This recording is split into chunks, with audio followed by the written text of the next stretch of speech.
لیکن جو رسول ہوتا ہے اسے جب اللہ بھیجتا ہے تو یا تو اسے نئی کتاب دے کر بھیجتا ہے یا اسے نئی شریعت دے کر بھیجتا ہے۔ مطلب یہ ہوا کہ جب نئی کتاب دے کر بھیجتا ہے تو جو پہلے تھا وہ لازم نہیں، جو اب کتاب میں اللہ فرمائے گا وہ تمہیں کرنا ہے اور وہی پیغام لوگوں تک پہنچانا ہے۔ اگر کتاب نہیں دیتا ہے تو نئی شریعت دیتا ہے، جس کا مطلب یہ ہوتا ہے کہ جو پہلے مذہب، جو پہلے شریعت چلتی آئی آج تک وہ ختم ہو جاتی ہے اور یہاں سے ایک نئی شریعت شروع ہوگی جو ہم نے تم کو دے کر بھیجا ہے۔ یہ رسول ہوتے ہیں جن کو یہ مقام حاصل ہوتا ہے، اور نبی کا کام یہ ہوتا ہے کہ انہیں بھیجا جاتا ہے، نہ تو کتاب دی جاتی ہے نہ شریعت دی جاتی ہے، صرف اور صرف انہیں کہہ دیا جاتا ہے کہ جو چلتا آ رہا ہے اسی کو آگے پہنچاتے جاؤ۔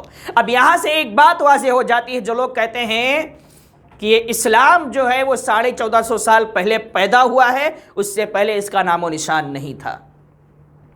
یاد رکھیں ہم نے کیا بتایا، نام میں تبدیلیاں، شریعت میں تبدیلیاں ہوتی رہتی ہے۔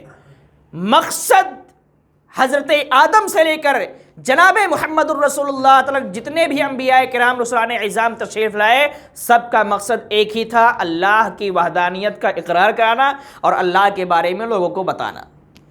جناب آدم کب آئے یہ کسی کو نہیں پتا ہے، ہزاروں سال پہلے آپ کے دنیا میں تشریف لائے، 1450 سال یہ سب کو یاد ہے، لیکن اس سے پہلے جو 1,24,000 یا کم و بیش 2,24,000 یا جتنے بھی انبیاء اللہ کی طرف سے دنیا میں تشریف لائے ان کے بارے میں کسی کو نہیں پتا ہے۔ وہ یہی سوچتے ہیں کہ محمد الرسول اللہ آئے تو اسلام آیا، اس سے پہلے اسلام کا نام و نشان نہیں تھا۔ اسلام کا نام و نشان تو اس وقت سے ہے جس وقت اس دنیا میں کوئی موجود ہی نہیں تھا، صرف آدم ہی تشریف لائے تھے۔ اور جناب آدم جب اس دنیا میں تشریف لائے تو سب سے پہلے وہ نبی بن کے آئے اور اسلام لے کر آئے۔ یہ اور بات ہے کہ اس وقت اسلام کا نام نہیں تھا، مقصد ایک ہی تھا کہ اللہ کی وحدانیت کا اقرار کراؤ اور یہ بتاؤ کہ ایک ہی خدا ہے، اس کی عبادت کرنا ہے اور میں اللہ کا نبی ہوں، مجھ پر بھی تمہیں ایمان لانا ہے۔ اس کے بعد جتنے بھی انبیاء کرام آتے رہے سب کا مقصد ایک ہی رہا۔ یہ اور بات ہے کہ بیچ میں شریعت کا نام بھی بدلا، بیچ میں کتابیں بھی بدلی۔ آسمانی کتابیں جو انبیاء کرام رسولان اعظام پر نازل ہوئیں ان کی تعداد 104 ہے۔ کتنی ہے؟ 104 ہے۔ میں یہ بات اس لیے چھیڑ رہا ہوں کہ میرے حساب سے شاید و باید اس طرح کا بیان جلدی سننے کو نہیں ملتا ہے، اس لیے توجہ سے سنیں، اس کو دماغ میں بٹھائیں۔ انبیاء کرام کی تعداد بے شمار ہے، لیکن انبیاء کرام میں جو نبی اور رسول دونوں ہیں ان کی تعداد کتنی ہم نے بتایا ہے؟ 313۔ ان رسولان اعظام پر نازل ہونے والی آسمانی کتابیں کتنی ہیں؟ 104۔ 104 میں سے صرف 4 کتابوں کے نام اللہ نے بتائے، باقی 100 کتاب ایسے ہیں جن کا الگ الگ نام نہیں دیا گیا۔ ان ساری کتابوں کو صحیفہ کہا جاتا ہے، قرآن میں اس کا بھی تذکرہ آیا ہے۔ اور وہ 4 کتاب آپ جانتے ہی ہیں، توریت، زبور، انجیل اور قرآن، یہی 4 مشہور کتابیں ہیں۔ اور ان ساری کتابوں میں اگر کوئی کتاب محفوظ ہے بلفظ ہی، جیسا اللہ نے نازل فرمایا تھا ویسا آج تک محفوظ ہے اور قیامت تک محفوظ رہے گا، وہ کوئی اور کتاب نہیں، وہ کون ہے؟ قرآن مقدس ہے۔ کیوں؟ اِنَّا نَحْنُ نَزَّلْنَا الذِّكْرَ وَإِنَّا لَهُ لَحَافِظُونَ۔ اللہ نے اس کتاب کے بارے میں فرمایا کہ ہم نے ہی اس کو نازل کیا ہے اور ہم خود اس کی حفاظت کریں گے۔ کوئی لاکھ بدلنے کی کوشش کرے ہم اس کی زندگی کو بدل دیں گے، کوئی اس کی توہین کرنے کی کوشش کرے ہم اس کو سور بنا دیں گے، خنزیر بنا دیں گے، لیکن قرآن کا ایک لفظ کوئی نہیں بدل پائے گا۔ انبیاء کرام تشریف لاتے رہے، یہ سلسلہ ہوتا رہا۔ اب یہاں ایک بات اور نوٹ کر لیجئے، آج کا ایک دور چلا ہے کہ کوئی عورت بیٹھ جاتی ہے اور بال کھول کے جھٹکنا، کودنا، چھڑکنا چالو کر دیتی ہے، غوث اعظم کی حاضری آ گئی ہے، خواجہ غریب نواز کی حاضری آ گئی ہے۔ اس بیوقوف عورت سے پوچھو غوث اعظم اتنے فری ہیں کہ تیرے اوپر حاضر ہوتے ہیں؟ مطلب اور کوئی کام نہیں رہ گئے نا اولیاء کرام کو۔ پہلی بات تو یہ، کچھ ایسی ہیں جو اپنے آپ کو پیر بھی کہتی ہیں، آج یہ بھی چل چکا ہے مارکیٹ میں، عورتیں پیر بن رہی ہیں، عورتیں ولی بن رہی ہیں۔ نبوت اور ولایت کو اللہ نے صرف مردوں کے لیے اور انسانوں کے لیے رکھا ہے، کس کے لیے؟ مردوں کے لیے اور انسانوں کے لیے رکھا ہے۔ نبی کے لیے سب سے پہلی شرط جو بتائی گئی وہ انسان ہو۔ فرشتہ اور جنات نبی نہیں ہو سکتا، فرشتہ رسول ضرور ہو سکتا ہے، جیسے جبرائیل علیہ السلام رسول تو ہے لیکن نبی نہیں ہے۔ نبوت کے لیے یہ ضروری ہے کہ وہ انسان ہو، اور دوسری شرط یہ ہے کہ وہ مرد ہو، عورت نہیں ہو سکتا ہے۔ کیوں نہیں ہو سکتا؟ نبی کا کام کیا ہے؟ لوگوں کے بیچ میں جانا، جماعتوں کے بیچ میں جانا، قوم کے بیچ میں جانا اور تبلیغ کرنا، یہ کام عورت نہیں کر سکتی ہے۔ کیوں؟ اسے تو اپنے محرم کے علاوہ غیر محرم کے سامنے جانے کی اجازت ہی نہیں ہے، تو وہ قوم کے بیچ میں جا کے تبلیغ کیسے کر سکے گی؟ اسی لیے اس بڑی فضیلت کو اللہ نے مردوں کے ساتھ خاص رکھا ہے کہ نبی جو بھی ہوگا وہ مرد ہوگا، عورت کبھی بھی نہیں ہو سکتی، کیونکہ نبوت کے بعد جو ذمہ داریاں ہیں وہ عورت کے کندھے پر رکھ دی جائیں تو عورت سنبھال نہیں پائے گی، کیونکہ عورت کو صنف نازک کہا گیا ہے، شیشہ کہا گیا ہے کہ زمین پر گرے تو فوراً ٹوٹ جائے۔ یہ مرد ہی ہے جو نبوت کے بوجھ کو سنبھال سکتا ہے، عورت کے بس کی بات نہیں ہے، اور نبوت کے بعد جو ذمہ داری آتی ہے وہ عورت نہیں سنبھال سکتی، وہ مرد ہی سنبھال سکتا ہے۔ اس لیے اللہ نے نبوت کو مردوں کے لیے خاص رکھا ہے، انسان ہو اور کیا ہو؟ مرد ہو۔ اب یہ جب آتے ہیں نبوت اللہ نے ان کو عطا فرماتا ہے تو ان کی ایک خاصیت اور ہوتی ہے کہ یہ معصوم عن الخطا ہوتے ہیں۔ کیا ہوتے ہیں؟ معصوم عن الخطا۔ معصوم عن الخطا دو طریقے سے ہوتے ہیں۔ ایک تو جب یہ دنیا میں تشریف لاتے ہیں تو فوراً نبوت کا اعلان نہیں ہوتا ان کی طرف سے، کچھ یہ ماحول کا جائزہ لیتے ہیں اور اللہ کی طرف سے اشارہ ہوتا ہے تو نبوت کا اعلان کیا جاتا ہے۔ جب نبوت کا اعلان ہوتا ہے تو اس کے بعد تو یہ معصوم عن الخطا ہے، لیکن نبوت کے اعلان سے پہلے یہ معصوم عن الخطا ہے یا نہیں، اس پر اعتراض لوگ کر سکتے ہیں۔ جیسے آج کچھ ظالم کہتے ہیں کہ حضور صلی اللہ علیہ وسلم 40 سال کے بعد نبی بنے ہیں، معاذ اللہ بنے ہیں، یہ بات کی جاتی ہے، جبکہ ہمارا عقیدہ کیا ہے؟ بنے نہیں ہیں، 40 سال پہ نبوت کا اعلان فرمایا ہے۔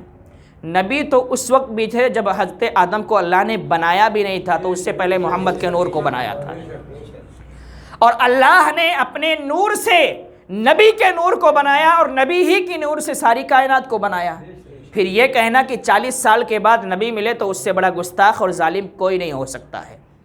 بہرحال انبیاء کرام کی یہ شان ہے کہ وہ اعلان نبوت کے بعد جس طریقے سے معصوم عن الخطا ہیں، اعلان نبوت سے پہلے بھی وہ ویسے ہی معصوم عن الخطا ہیں۔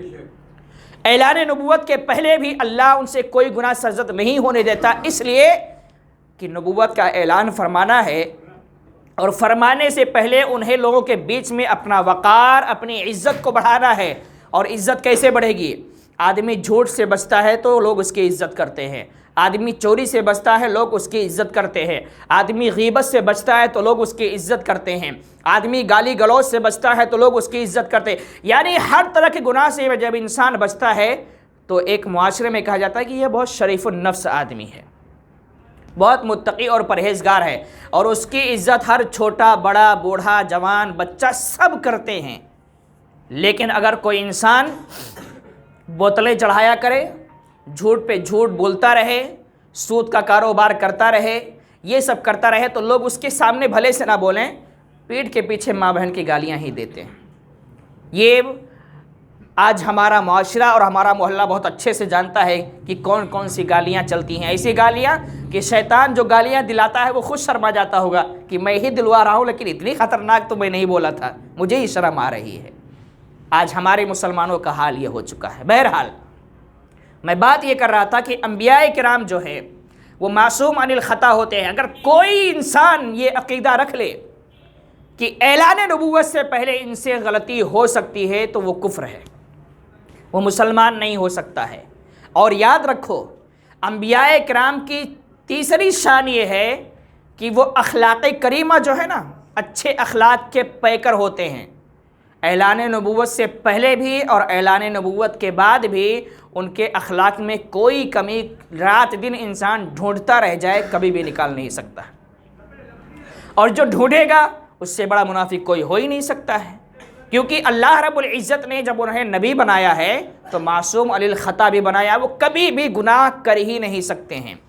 اگر ان سے معاذ اللہ گناہ سرزد ہو جائے تو وہ قوم کو پیغام کیسے پہنچائیں گے؟ یہ سوال پیدا ہو جائے گا۔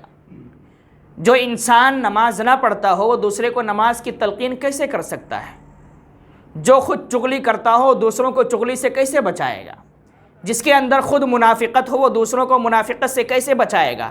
جو انسان خود سود کا کاروبار کرتا ہو وہ سبزی والے کو کیسے بولے گا جھوٹ بول کے مت کاروبار کرنا، نہیں تو برکت نہیں ہوگی؟ اپنا پورا گھر بھر رہا ہے، اکاؤنٹ بھر رہا ہے تو سود سے بھر رہا ہے، اور دوسرے کو تلقین کر رہا ہے تو دوسرا جواب کیا دے گا؟ بے جانا تو خود سود کا کاروبار کرتا ہے اور آیا ہے ہمیں سمجھانے کے لیے، تو یہ جواب ملے گا۔ تو اسی لیے اللہ نے چونکہ نبیوں سے، انبیاء کرام سے کام ایسا لینا تھا جس میں کمی نہ ہو، اس لیے ان کو خود کمی سے اللہ نے محفوظ فرما دیا کہ اعلان نبوت کے بعد تو تم سے کوئی گناہ سرزد ہونا نہیں ہے، اور اعلان نبوت سے پہلے بھی میری ذمہ داری ہے کہ تم کو ہر کمی سے محفوظ رکھنا ہے۔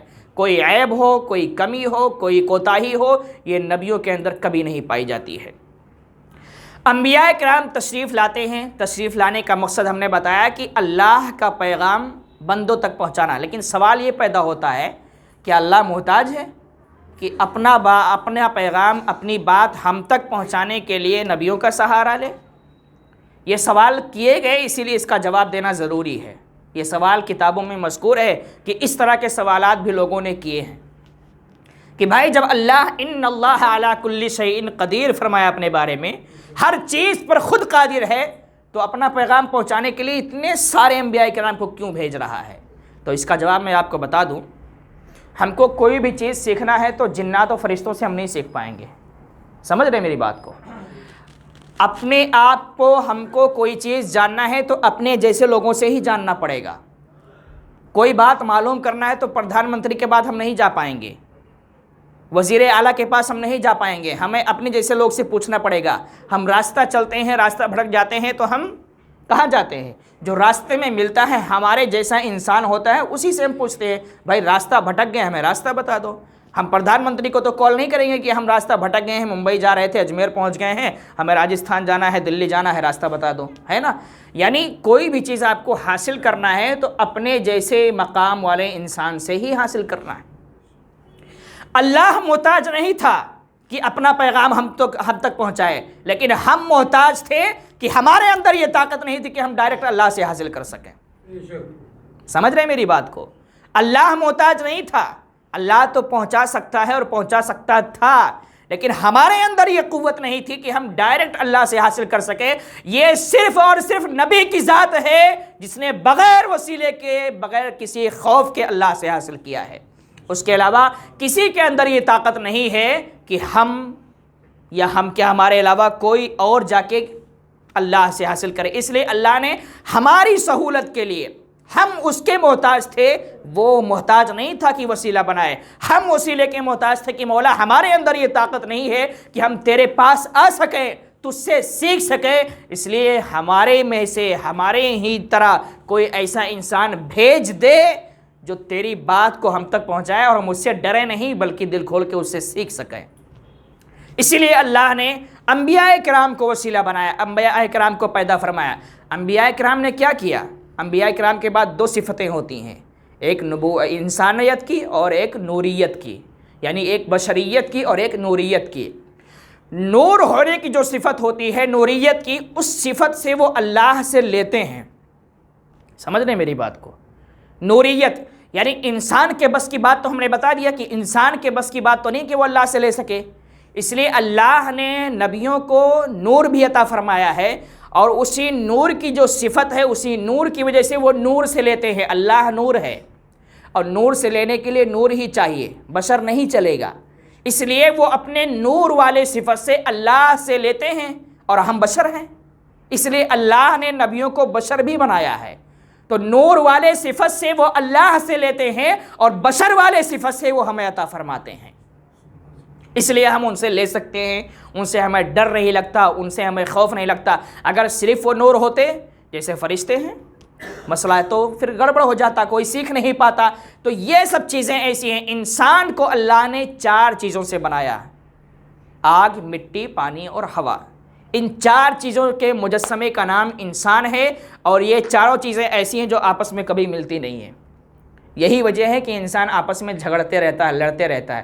اگر ایک ہی چیز سے بنایا جاتا نا تو صرف انسان کے اندر محبت ہی ہوتی، نفرت ہوتی نہیں۔ یہ جو آج ہم جھگڑتے ہیں نا ایک دوسرے سے، یہ چار چیز، آگ پانی ایک ساتھ کبھی نہیں ہو سکتے، مٹی ہوا ایک ساتھ کبھی نہیں ہو سکتے، ہوا آئے گی تو مٹی کو اڑائے گی، مٹی ہے تو ہوا نہیں، تو یہ چیزیں ایسی ہیں جو اکٹھا نہیں ہو سکتی، اسی لیے چاروں چیزیں ہمارے اندر ہیں، اس لیے ہم ایک دوسرے سے فائٹ کرتے رہتے ہیں۔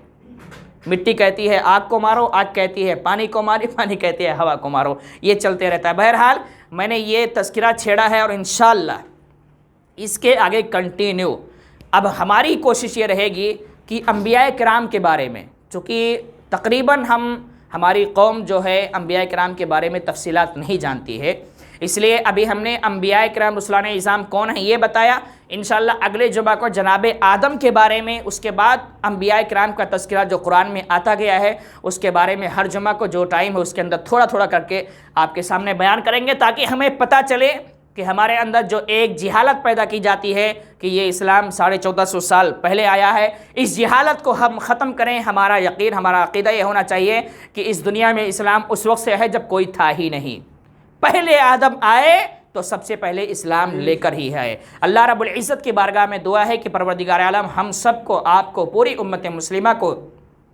انبیاء کرام کی سیرت سیکھنے، سمجھنے اور پڑھنے کی توفیق عطا فرمائے، اور ان کے نقش قدم پر چلنے کی توفیق عطا فرمائے، اور جملہ انبیاء کرام پر ایمان لانے کی توفیق عطا فرمائے۔ ایک اعلان سماعت کر لیں، انشاءاللہ اتوار کو 4 تاریخ کو بعد نماز مغرب سے رات 10 بجے تک پنکھے شاہ بابا درگاہ کے پیچھے SRA بلڈنگ کے پاس ایک پروگرام ہے سنی دعوت اسلامی کا، جس میں الحاج قاری محمد رضوان بلبل باغ مدینہ تشریف لا رہے ہیں۔ آپ حضرات سے گزارش کی جاتی ہے کہ ضرور اس میں شرکت فرمائیں، اور 16، 17، 18 دسمبر کو وادی نور آزاد میدان کا اجتماع ہے جو 3-4 سال سے کورونا کی وجہ سے بند ہو گیا تھا، وہ اس سال شروع ہو رہا ہے، اس میں بھی اس تاریخ کو آپ ذہن میں رکھیں اور ضرور حاضری دیں۔ اللہ رب العزت کی بارگاہ میں دعا ہے کہ پروردگار عالم ہم سب کو علم دین کے زیور سے آراستہ فرمائے۔ کھڑے ہو جائیں، سنت ادا فرما لیں۔